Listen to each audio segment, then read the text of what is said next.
दोस्तों, चूहों से तो हर एक कोई परेशान रहता है, लेकिन उन चूहों को भगाने के ना बहुत सारे तरीके भी अपनाते हैं, क्योंकि वो हमारे महँगी-महँगी चीज़ों को काट देते हैं, साथ ही साथ हमारे फर्नीचर में काट-काट कर छेद कर देते हैं।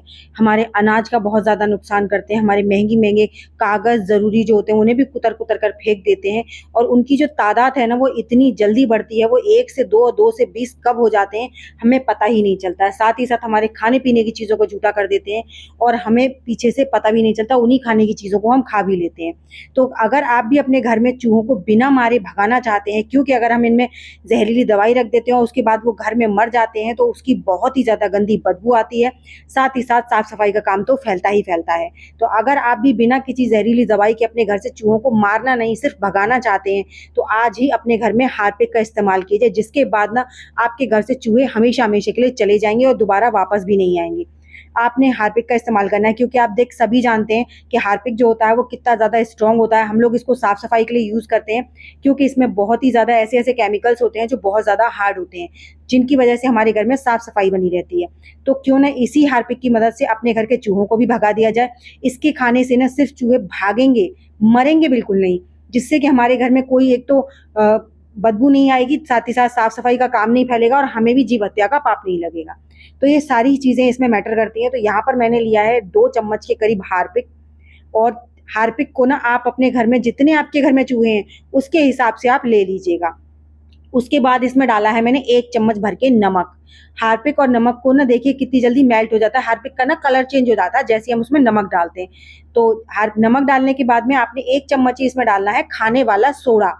ध्यान रखिएगा, बाद में सब लोग कमेंट करके पूछते हैं कौन-सा सोडा, तो ये खाने वाला जो बेकिंग सोडा के नाम से आता है ना, एक आता है बेकिंग पाउडर और एक आता है बेकिंग सोडा, तो आपको बेकिंग सोडा लेना है। अब इन तीनों चीज़ों को अच्छे से मिक्स कर लेंगे, लेकिन मिक्स करने के लिए प्लीज़ हाथों का इस्तेमाल बिल्कुल मत कीजिएगा, क्योंकि जो हार्पिक होता है उसमें बहुत खतरनाक केमिकल्स होते हैं, जिससे ना हमारी स्किन को हार्म भी हो सकता है। तो अब इसमें हमने तीनों चीज़ें डाल दी, इसके बाद अब इसको ना हम सबसे ज़्यादा ज़रूरी चीज़ डालेंगे आटा। यहाँ पर गेहूँ का आटा ले लीजिए, चने का आटा ले लीजिए, मक्के का आटा ले लीजिए या फिर मैदा ले लीजिए। आपके घर में जो भी आटा है ना, आप वो ले लीजिए। उसी को आपको इसमें मिक्स कर लेना है। मिक्स करके आप मिक्स करने के लिए देखिए, पहले तो मैं इसको ऐसे ही मिक्स कर रही हूँ, क्योंकि मुझे ये देखना है कि क्या इसमें हार्पिक की ज़रूरत और तो नहीं पड़ेगी। ध्यान रखिएगा, इसमें आपको पानी का इस्तेमाल बिल्कुल नहीं करना है, तो कोई भी डिस्पोजेबल चम्मच हो या फिर बेकार चीज़ हो या फिर आप कुछ नहीं है तो हार्ड पेपर ले लीजिए, उससे मिक्स कर लीजिए। इसको ना या फिर आप सबसे बढ़िया मैं बताऊँ आपको, मिक्स करने के बाद अब मुझे नहीं लगता है इसमें कि हार्पिक की ज़रूरत पड़ेगी, क्योंकि ज़्यादा लिक्विड ही नहीं रखना है इसको और ज़्यादा हार्ड भी नहीं रखना है। आपको ऐसे रखना है सारी चीज़ें एक-दूसरे में बाइंड हो जाएँ, ज़्यादा पतला नहीं रहना चाहिए। तो देखिए अच्छे से हम इसे मिक्स कर रहे हैं और उसके बाद अगर आपको लगता है ना कि इसमें मतलब फिर भी आपको ठीक से नहीं पता चल रहा है, तो आपके अगर हाथ में बहुत ज़्यादा सेंसिटिव स्किन है, तो आप कोई भी पॉलीथीन वगैरह ले लीजिए और पॉलीथीन को अच्छे से अपने हाथ में पहन लीजिए, उसके बाद ही इसका इस्तेमाल कीजिएगा। क्योंकि मैं सच बताऊँ, मुझे हार्पिक से बहुत ज़्यादा एलर्जी है, इसलिए मैं डायरेक्ट कभी भी हार्पिक का इस्तेमाल नहीं करती हूँ। मैं तो टॉयलेट वगैरह भी ज़्यादातर कोशिश यही करती हूँ देसी तरीके से साफ़ हो जाए, बिना हार्पिक के भी। तो सिर्फ़ एक हार्पिक रखती हूँ मैं, क्योंकि कुछ लोगों का ये रहता है कि हमें तो हार्पिक से ही क्लीनिंग करनी है या फिर हमारी कुछ चीज़ें ऐसी होती हैं जिसमें हार्पिक का इस्तेमाल होता ही होता है। इसीलिए मैंने यहाँ पर छोटा-सा एक हार्पिक मँगा रखा है, ज़्यादा बड़ा हार्पिक नहीं रखती हूँ मैं। टॉयलेट वगैरह के लिए भी मैं हार्पिक का इस्तेमाल बहुत कम करती हूँ, बहुत ही कम। टाइल्स वगैरह भी मैं देसी तरीके से ही साफ़ करती हूँ, जिससे कि हार्ड ना हो, हमारी स्किन को हार्म भी ना हो। तो मुझे बहुत ज़्यादा सेंसिटिव स्किन है, इसलिए मैं डायरेक्ट कभी नहीं इस्तेमाल करती। तो अब हमने इसमें आटा मिक्स कर लिया है, तो अब कोई डर नहीं है। अब मैं इसको हाथ से इस्तेमाल कर सकती हूँ। तो मैंने बाइंड करके देख लिया आराम से, अब इसमें हार्पिक की ज़रूरत नहीं पड़ेगी। अब इसको आप हाथ से अच्छे से मसल लीजिए, एक-दूसरे में अच्छे से ये मिक्स हो जाए। जैसे हमारा पूड़ियों का आटा होता है ना, बिल्कुल उस तरीके से इसको तैयार करना है। तो जब तक मैं इस आटे को अच्छे से मसल कर तैयार कर रही हूँ, तब तक आप मुझे कमेंट कर कर बताइए कि आप मेरी वीडियो किस गाँव या किस शहर से देख रहे हैं, ताकि मैं आपको थैंक्स कर सकूँ। साथ ही साथ ये भी बताइएगा कि क्या आपके घर में बहुत ज़्यादा चूहे हैं और आप उनसे बहुत ज़्यादा परेशान हैं? तो एक बार मेरे कहने से, सिर्फ़ मेरे कहने से छोटी-सी ये रेमेडी बनाकर रखिए ज़रूर, क्योंकि क्या होता है कि हम लोग जब कुछ न कुछ अपने घर में ऐसी चीज़ें रखते रहते हैं, इसके बाद ना हमारे घर में कभी भी चूहे वगैरह पनप नहीं पाते हैं और पनपते नहीं हैं, उनका घर नहीं बनता है, तो वो हमारे घर में कभी भी नुकसान भी नहीं कर पाते हैं। क्योंकि वो जब भी आएँगे तो उन्हें खाने के लिए कुछ न कुछ बेकार मिलेगा, जिससे कि वो उस घर में टिक नहीं पाएँगे, क्योंकि चूहे वहीं आते हैं जहाँ पर उन्हें कुछ न कुछ खाने को मिले, चाहे फिर वो रद्दी ही क्यों ना हो। तो आपको देखिए पहले तो साफ-सफाई का बहुत ज़्यादा ध्यान रखना है। दूसरा, अपने घर में ना कोई ना कोई रेमेडी, मैं बहुत सारी रेमेडी आपके साथ शेयर कर चुकी हूँ और आपको मेरी प्याज वाली रेमेडी बहुत ज़्यादा पसंद आई थी। सच बताऊँ बहुत ज़्यादा कारगर है वो भी।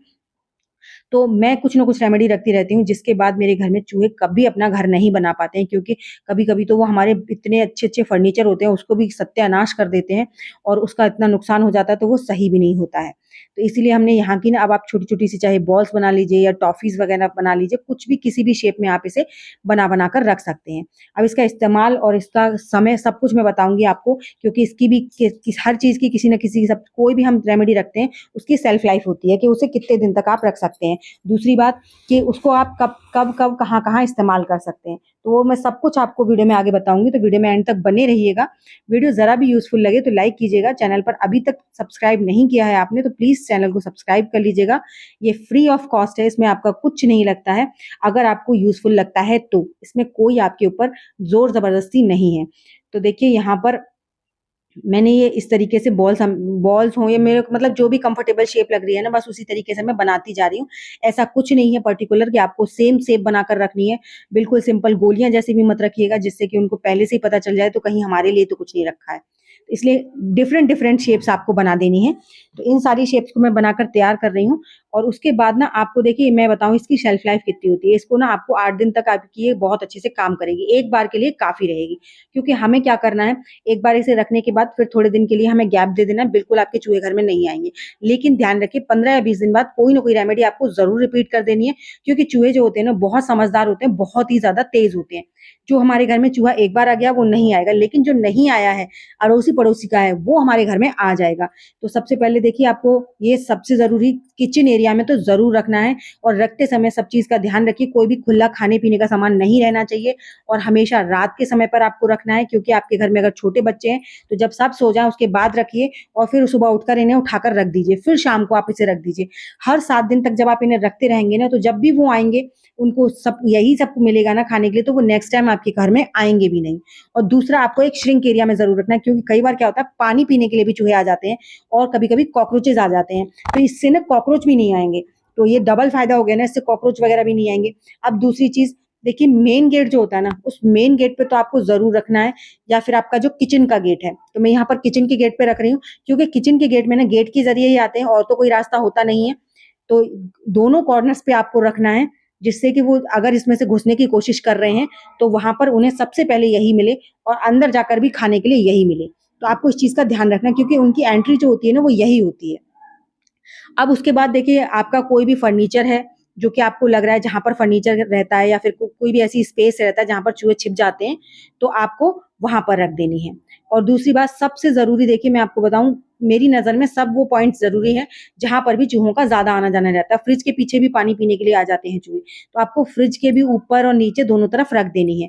तो आई होप मेरी आज की वीडियो आपको अच्छी लगी होगी, अच्छी लगी हो तो लाइक शेयर कीजिएगा और चैनल पर पहली बार आए हैं तो सब्सक्राइब ज़रूर कीजिएगा, साथ ही साथ अपने फैमिली फ्रेंड्स में भी ज़रूर शेयर कीजिएगा।